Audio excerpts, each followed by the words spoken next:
இல்லை எனக்கு புரியலங்க. சொல்லப்போனால் என்னங்க, தமிழ்நாட்டு மக்கள் எல்லாமே பேசாத அதர் ஸ்டேட்டுக்கு போயிடலாமா? அந்த அளவுக்கு இப்போ இருக்குதுங்க நிலமை எல்லாமே.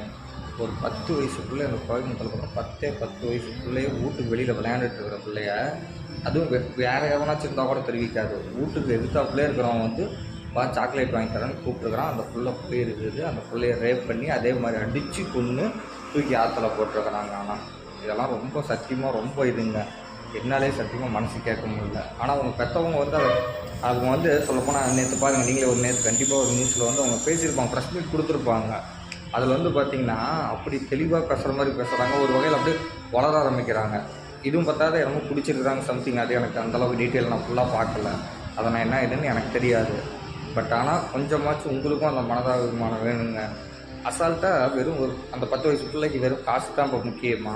நீங்கள் நீதின்னு கேட்குறீங்க. ஆனால் நிறையா பேர் என்ன கேட்குறாங்க, இப்போ அந்த குழந்தைக்கான நீதி வேணும்னு தான் கேட்குறாங்க.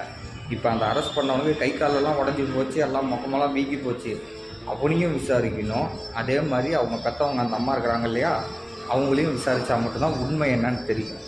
ஏன்னா இது நிறைய 2-3 தடவை சொல்லப்போனால் முன்னாடியெல்லாம் பாருங்கள், ஒரு லெஸ்பியன்னு சொல்லப்போனால் ஒரு 2 பேர் இது பண்ணதுக்கு ஒரு குழந்தை இதாக இருந்ததுன்னு சொல்லிட்டு அந்த குழந்தைய கொன்னுட்டேன்னு சொல்லி அந்த தாயே வந்து அவங்களோட வீட்டுக்காரர்கிட்ட சொன்னாங்க. அது ஒரு கேஸ் நடந்தது. அது கிட்டத்தட்ட இப்போ பக்கமாக தான் நடந்தது. அதே மாதிரியே இதுவும் மாறுமா இல்லை என்னன்னு சொல்லிவிட்டு அந்த அம்மாவையும் விசாரிக்கணும், அவனையும் விசாரித்தா மட்டும்தான் உண்மை தெரியும். தயவு செஞ்சு கொஞ்சம் தண்டனை மட்டும் அதிகமாக கொடுக்குற மாதிரி கொடுங்க. இந்த மாதிரி எல்லாம் இல்லை அப்படி தான் நான் இருப்பேன், அப்படி தான் பண்ணுவேன் அப்படி இப்படின்னா போங்க. அதுக்குன்னே நிறையா பேர் அதே தொழில் தான் பண்ணுறாங்க. அவங்கக்கிட்ட போங்க, காசை கொடுத்து என்னமோ பண்ணி நாசமாக போய் தொலைங்கடா. இது மாதிரி குழந்தைங்கள தயவு செஞ்சு துன்புறுத்தாதீங்க. எங்கள் வீட்லேயே நிறைய பேர் இருந்தாலும் இப்போ நாங்கள் வெளில போய் விளையாட்டா முன்னெல்லாம் ஜாலியாக விடுவோம். சரி யாரா என்னடா சொல்ல போகிறோம், அப்போ இருந்த உலகம் வேறு. இப்போ இருக்கிறதுனால ரொம்ப மோசங்க. அதனால் தயவு செஞ்சு பெண் குழந்தை வச்சுருக்கிற எல்லாருமே கொஞ்சம் ஜாக்கிரதையாக அவங்க குழந்தைய பத்திரமா வச்சுக்கோங்க. இல்லை அதிக மீறி போவோம் நடமுடிச்சாங்கன்னா அவங்களுக்கு சொல்லி புரிய வைங்க, அடித்து புரிய வைக்க வேணாம். வாயை திறந்து இது மாதிரி இப்படி தான் இருக்குதுமா, குட் டச் இது, பேட் டச் இது அப்படின்னாலும் தயவு செஞ்சு சொல்லிக் கொடுங்க. சொல்லிக் கொடுத்து அந்த குழந்தைங்களை வளர்த்துக்கோங்க. இதை நான் ஒன்றும் வீடியோவுக்காக சொல்லலைங்க.